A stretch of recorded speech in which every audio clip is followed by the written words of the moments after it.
Hello दोस्तों, आप लोग कैसे हो। मैं आशा करता हूँ आप लोग ठीक होंगे। स्वागत है हमारे YouTube channel all unique story में। आज मैं आप लोग को बहुत ही अच्छी स्टोरी सुनाने जा रहा हूँ। कृपया अगर ये वीडियो अच्छी लगे तो लाइक करना और हमारे चैनल को सब्सक्राइब कर लेना। एक बार की बात है, एक गांव में एक पंडित और उसकी पत्नी रहती थी। उन दोनों के सिवा और उनको दोनों का दुनिया में कोई नहीं था। पंडित दिन रात पूजा पाठ और भजन कीर्तन करता। उससे जो दान दक्षिणा मिलती उसी से घर चलता। एक बार पूजा में उसे 2 लड्डू मिल गए जो वो अपने घर ले आया। उसकी पत्नी को बहुत ही अच्छा लगा, तो वह मन बनाई कि अगले दिन मैं भी लड्डू बनाऊंगी।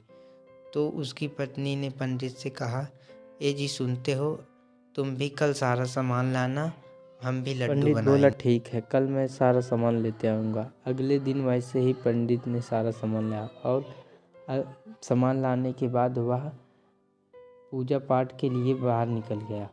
जब बाद में शाम को आया तो उसकी पत्नी ने गिनती से 9 लड्डू ही बनाए थे। तो उसने पंडित को 4 लड्डू दिए। तो पंडित ने बोला, खाली 4 लड्डू ही कहा है? क्योंकि मैंने 9 लड्डू बनाए, 5 मैं खाऊंगी, 4 आप। कहा है क्यों?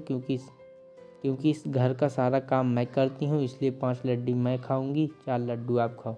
तो पंडित ने बोला, मैं भी बाहर सारा दिन काम करता हूँ, तुमसे ज़्यादा मैं काम करता हूँ, इसलिए मैं 5 लड्डू खाऊंगा। पंडित बोली, दिन भर मैं सारा काम करती हूँ, लड्डू भी मैं ही बनाई हूँ, इसीलिए मैं 5 खाऊंगी। कहा, मेरे सामान लाए बिना तुम लड्डू कैसे बना लेती, इसलिए लड्डू मैं खाऊंगा 5। तो उन दोनों में काफ़ी देर तक लड़ाई हुई। लड़ाई होने के बाद पंडित की पत्नी ने बोला कि अब जो पहले बोलेगा वो 4 लड्डू खाएगा। तो दोनों शांत हो गए।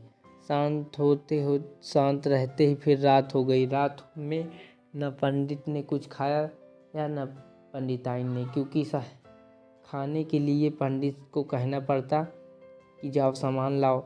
इसके वजह से पंडिताइन भी कुछ नहीं बोली और पंडित जी भी ज़मीन पर ही सो गए, क्योंकि सोने के लिए बिस्तर लगाना पड़ता, पंडिताइन से कहना पड़ता, इसलिए वो ज़मीन पर ही सो गए।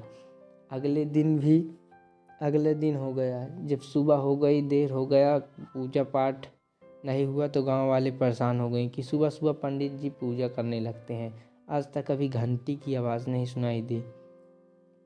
तो फिर गांव वाले ने जाकर इकट्ठा होकर के दरवाज़ा तोड़ा। देखा कि दोनों लोग पड़े हुए थे। सोचे कि लगता है पंडित और पंडिताइन दोनों ही मर गए हैं। यह सोचकर गांव वाले रोने लगे और न पंडिताइन अब भी बोल रहे थे न पंडित ही, क्योंकि जो पहले बोलता उसे 4 लड्डू खाने पड़ते।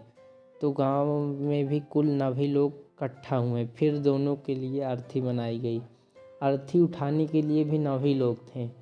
तो पंडित का अर्थी पहले उठी, जिसमें 4 लोग कांधा दे रहे थे, और पंडिताइन के पीछे थी, उसमें 5 लोग थे। तो पंडित सोचा कि अब लगता है मुझको ये लोग जला डालेंगे, ले जाकर गाड़ न दें कहीं, तो इससे अच्छा है कि मैं 4 ही लड्डू खाऊं। तो वह उठ करके बोलने लगा, अरे पंडिताइन तू 5 लड्डू खा ले, मैं 4 अरे पंडिताइन तू 5 खा ले, मैं 4 खा लेता हूँ। अरे पंडिताइन तू 5 खा ले, मैं 4 खा लेता हूँ, मैं ही संतोष कर लेता हूँ। यह बोलते ही कांधा देने वाले लोग सोचे कि लगता है ये पंडित का भूत बोल रहा है, क्योंकि पंडित के अर्थी को कांधा देने वाले 4 लोग थे और पंडिताइन के कांधा देने वाले 5 लोग थे। यह सुनते ही सब लोग अर्थी छोड़ करके भाग गए। बाद में पता चला कि पंडित और पंडिताइन जिंदा है। अगले दिन जब सारे लोग इकट्ठा हुए और पंडित से माहौल पूछा कि ये किस चीज़ के लिए था, तो बाद में पंडित ने सब कुछ बताया। बाद में गांव वालों ने खूब हंसा।